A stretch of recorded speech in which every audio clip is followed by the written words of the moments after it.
سید سجاد حضرت سیدنا امام زین العابدین رضی اللہ تعالیٰ عنہ کا وصال 18 محرم الحرام 94 ہجری بمطابق اکتوبر 712 عیسوی کو مدینہ منورہ میں ہوا۔ آپ نے دنیا کی لذتوں کو ترک کیا ہوا تھا۔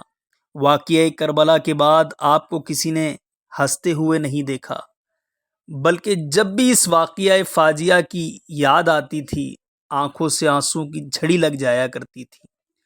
جب وضو کر کے نماز کے لیے تیار ہوتے تو چہرہ مبارک زرد ہو جایا کرتا اور جسم کانپنے لگتا۔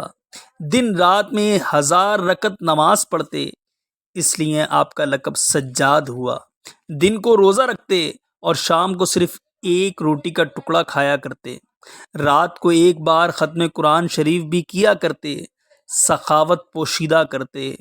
راتوں کو آٹے اور روٹیوں کا بوجھ پشت مبارک پر لے کر مستحقین میں خیرات بانٹا کرتے، یہاں تک کہ پشت پر سیاہ داغ پڑ گئے تھے۔